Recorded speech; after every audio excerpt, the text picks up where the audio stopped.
Persian Gulf, northeast of Bahrain.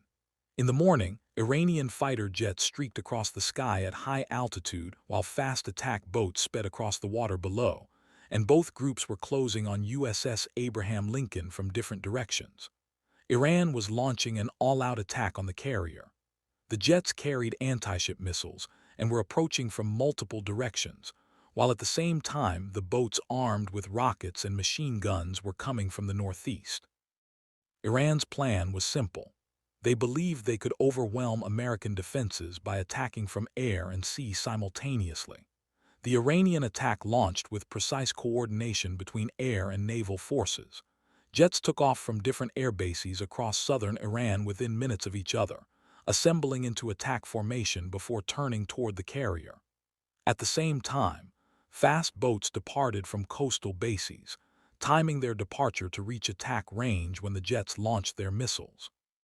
The jets carried anti-ship missiles that would be launched simultaneously from maximum range. The missiles were programmed to approach from different altitudes and directions, creating a saturation attack designed to overwhelm the carrier's defenses. The boats carried rocket launchers, heavy machine guns mounted on pedestals, and hand grenades. These weapons were designed for close-range attacks, requiring the boats to close within range of the carrier before opening fire. The boat crews understood this was extremely dangerous, but had orders to press the attack regardless of losses. Iranian commanders had assured their forces that the coordinated attack would succeed in hitting the carrier, even if most attacking vehicles were destroyed. They characterized the mission as demonstrating Iranian capability, showing that American carriers operating near Iranian waters were vulnerable to determined attacks.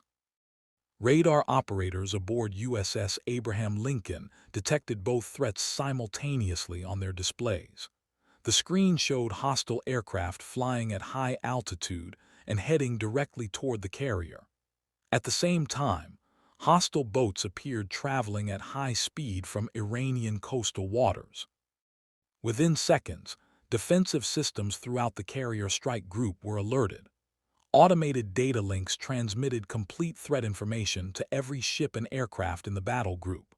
Every radar screen and weapon system now showed the same picture: hostile aircraft and hostile boats converging on the carrier from different directions.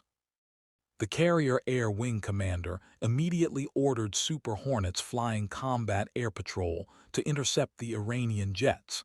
At the same time, helicopters launched from the deck to engage surface threats. Warships maneuvered to position themselves between the fast boats and the carrier. The carrier strike group commander monitored the situation from the Combat Information Center. He had been expecting Iranian provocation based on intelligence reports. What surprised him was the coordination between air and surface attacks, which showed more sophistication than previously demonstrated. Clear orders were issued throughout the defensive network. Engage all threats at maximum range. Prioritize aircraft since they pose the more immediate danger, and ensure every hostile vehicle was destroyed before it could fire its weapons. The Super Hornets climbed higher and accelerated toward the Iranian jets. American pilots activated their radars and began tracking individual aircraft, assigning targets through data systems that connected the fighters into a coordinated network. Authorization to engage was granted. Long-range missiles were fired. The missiles dropped from the aircraft and accelerated at extreme speed.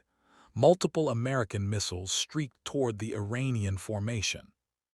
Iranian pilots detected the launches on their warning systems and realized they were under attack.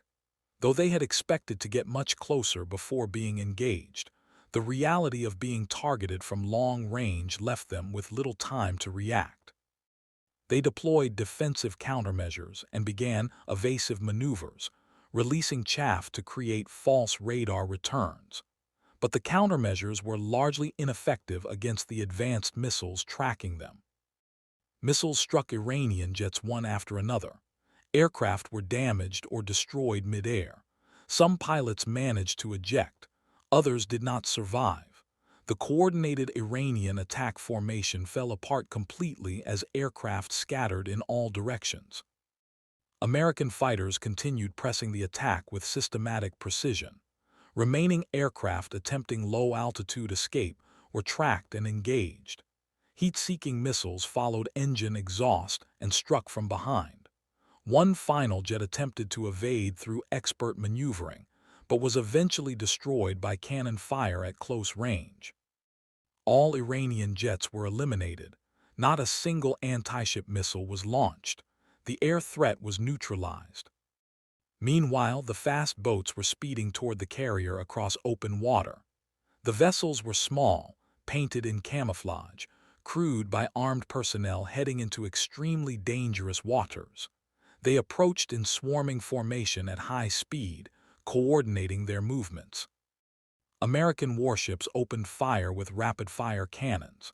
Explosive shells impacted near the boats, adjusting aim until direct hits were achieved. Boats were destroyed in massive explosions as fuel ignited and hulls disintegrated. Helicopters engaged from above, firing rockets and machine guns. Boats were struck, disabled, or sunk.